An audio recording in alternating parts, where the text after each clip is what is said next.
welcome to our table talk today. Dr. Charlene Luster will discuss the twice exceptional children. I am Dr. Larry Jones, your moderator. Dr. Luster is a very experienced educator who has worked both as a classroom teacher as well as an experienced person in special learning, which would include children with emotional disabilities. She also works with counselors and principals in training them to be able to work with these specialized students, as well as works with gifted and talented programs. And she is currently a consultant for the state of Missouri in these areas. I'd like to welcome Dr. Luster. Thank you. Today we're going to learn a number of things in our table talk. One, how to identify the twice exceptional learner. And two, what should parents or teachers do if they're considering a child to be twice exceptional? First of all, let's define twice exceptional.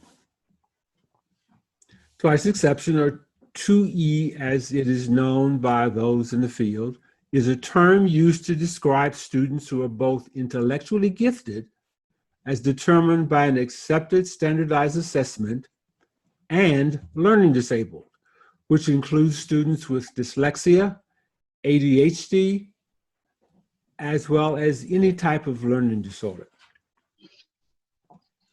I'll turn this over now to Dr. Luster to tell us more about the twice exceptional learner. Thank you, Dr. Jones, and good evening to everyone. And just thank you so very much for inviting me to share this discussion with you and your parents that may be listening. As you can see by the definition, this is not a very easy group of young people to identify and to define. As we know, we all as individuals have strengths, we have our weaknesses, we learn differently as individuals. But the twice exceptional learner, they are exceptionally strong in one area and they can be weak in another area. And so that's one of the reasons that make them twice exceptional. As Dr. Jones indicated in the definition, in order to be identified and served in most school districts, you must be identified by a process. This would include observation, it could be portfolio, standardized testing, and meeting criteria that has been set by your state. The definition that we talked about is pretty much a generic definition that comes from the federal term. But using the federal definitions, each state then can determine how their criteria is going to fit into that definition. So again, I'm very excited to talk about this group of young people because they are most often under-identified or they are not recognized for either their gifts or their disabilities. And so we are going to talk about how the classroom teacher as well as the parent can try to help identify if we see some of the characteristics in their young children. I'd like to show a diagram. I think this will help our audience to understand much better giftedness or twice, as well as the other side where there is a significant learning challenge. Exactly.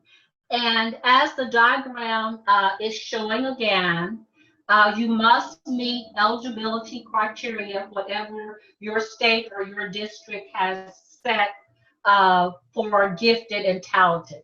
And you must also meet the eligibility criteria that each school district will have set to be identified with having a disability. And as the diagram is showing, you can have that disability in speech and language, Asperger's, you can have processing disorders, attention deficit with hyperactivity disability, dyslexia, emotional disturbance, traumatic brain injury, and etc. But again, in order to be identified as a twice exceptional student, you must be identified as gifted and you must be identified as having one of these disabilities. Now, And we can see how they interrelate. great. Let's move on and perhaps have you discuss some of the traits of these individuals.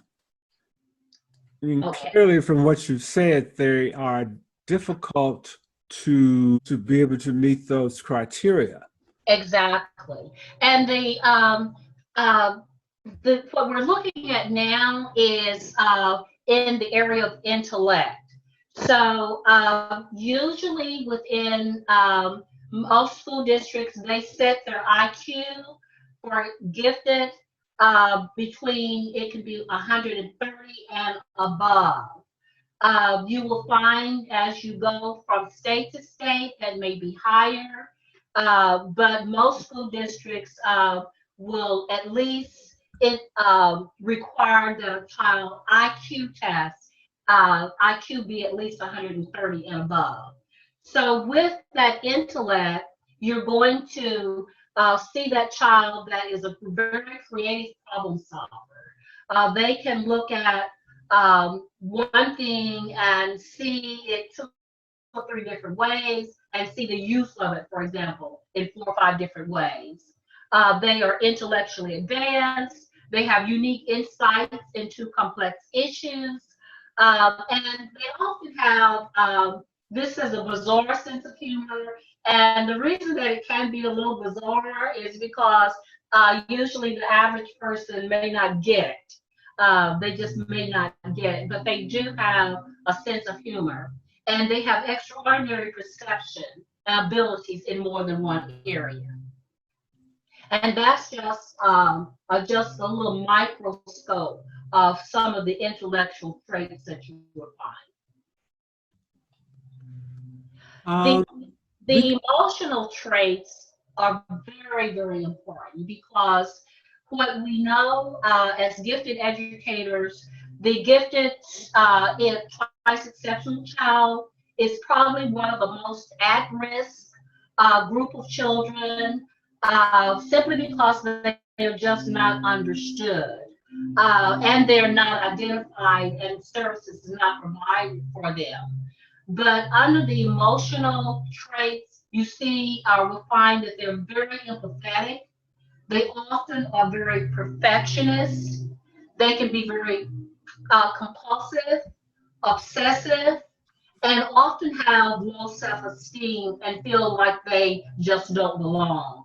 And so that is just a little microscope of some of the emotional things that go on that cause them to be at risk. And what you don't hear a lot about that's discussed within the schools, this group of children also is the most likely to be dropouts. And that just breaks my heart every time I think about it because you're looking at all of that ability that is being untapped. How common do you see these twice exceptional children? Studies commonly suggest that they're between 2 to 5% of school-age children that is being reported, but we know that it is much higher. It is also reported that it's more common among girls than boys. Boys, unfortunately, are more identified as having a disability as part of that twice exceptional learner than they are gifted. But they are under identified simply because of the lack of teacher preparation to identify the learning abilities of those children.